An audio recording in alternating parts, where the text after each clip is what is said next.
कभी कभी कुछ जगहें हमें केवल घूमने नहीं बुलाती, वो हमें महसूस कराती है। और केरल तो जैसे ईश्वर ने अपने खाली समय में रचा हो। थोड़ी सी हरियाली, थोड़ा सा नीला आसमां और ढेर सारा सुकून। तो आइए आज चलते हैं एक सफर पर जहां पहाड़ चाय की खुशबू में लिपटे हैं, झीलें आईने सी चमकती हैं और समुद्र भगवान की बनाई सबसे सुंदर रेखा सा लगता है। पहला पड़ाव मुन्नार, जहां बादल जमीन को छूते हैं और धूप पहाड़ों पर खेलती है। सुबह की धुंध में जब सूरज धीरे धीरे उगता है तो ऐसा लगता है मानो पूरी घाटी ने चाय की खुशबू से इत्र लगाया हो। यहाँ के एराविकुलम नेशनल पार्क में पहाड़ी बकरियों के झुंड घूमते दिखेंगे और टॉप स्टेशन व्यू पॉइंट से नीचे झांकिए, बादल आपके पैरों के नीचे से बहते नजर आएंगे।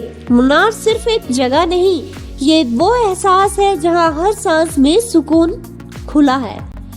अब बढ़ते हैं एलेप्पी, जिसे लोग प्यार से वेनिस ऑफ द ईस्ट कहते हैं। सोचिए आप एक हाउसबोट में बैठे हैं, चारों तरफ शांत पानी, नारियल के पेड़ों की कतारें और दूर किसी मंदिर की घंटियों की मधुर आवाज। दिन भर बस नाव तैरती रहती है और शाम को सूरज पानी में ऐसे उतरता है जैसे आसमान ने खुद को झील में गिरा दिया हो। यहाँ का हर पल ठहरने लायक है, जहाँ जिंदगी की रफ्तार धीमी पड़ जाती है और दिल कहता है बस यहीं रुक जाओ थोड़ी देर और। अगला पड़ाव वायनाड, यहाँ जंगल है जो प्राचीन है, पहाड़ है जो रहस्यमयी है और झरने हैं जो दिल की धड़कन के जैसे बहते हैं। एडाकल केव्स की दीवारों पर उकेरी गई आकृतियां मानो हजारों साल पुरानी सभ्यता की फुसफुसाहट हो। और अगर आप ट्रैकिंग के शौकीन हैं तो चैम्बरा पार्क की चढ़ाई कीजिए, जहां ऊपर पहुंचकर आपको एक दिल के आकार की झील मिलेगी।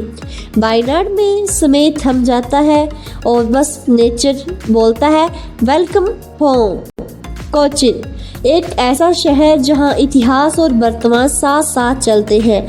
यहाँ की गलियों में कदम रखते ही आपको डच, पुर्तगाली और भारतीय संस्कृतियों का अद्भुत संगम महसूस होगा। फोर्ट कोचीन की गलियों में सजे पुराने घर, रंग बिरंगे भित्ति चित्र और समुद्र किनारे लगी चाइनीज फिशिंग नेट्स, हर दृश्य किसी पेंटिंग जैसा लगता है। कोचीन में एक खास बात है, यह आपको सोचने पर मजबूर करता है कि कला सिर्फ गैलरी में नहीं, जिंदगी के हर पल में छुपी होती है। अगर आप समुद्र प्रेमी हैं तो वर्कला और कोवलम आपकी कहानी के अगले अध्याय हो सकते हैं। वर्कला की खासियत है इसकी क्लिफ, ऊंचाई की से नीचे फैला नीला सागर और ऊपर खुला आसमान। क्लिफ पर बने कैफे में सूरज को ढलते देखना, वो नज़ारा दिल में बस जाता है। वही कोवलम है थोड़ा जोश से भरा, लाइट हाउस और लहरों की वो आवाज़ जो दिल की धड़कन के साथ ताल मिलाती है। अब चलते हैं थेगड़ी, जहाँ केरल का वाइल्ड दिल धड़कता है। यहाँ का पेरियार वाइल्ड लाइफ सेंचुरी एक ऐसी जगह है जहाँ प्रकृति अपनी सबसे सच्ची भाषा बोलती है। जब नाव झील में तैरती है और किनारे पर हाथी परिवारों को नहाते हुए देखते हैं तो महसूस होता है कि इंसान सिर्फ यहाँ मेहमान है, मालिक तो प्रकृति खुद है। तो ये थी केरल की एक झलक, जहाँ हर सुबह कविता है, हर शाम एक चित्र। केरल सिर्फ एक राज्य नहीं, ये एक भावना है जहाँ पहाड़, समुद्र, जंगल और इंसान सब एक लय में जीते हैं। अगर धरती पर कहीं गॉड्स ओन कंट्री है तो वो यही है, केरल में।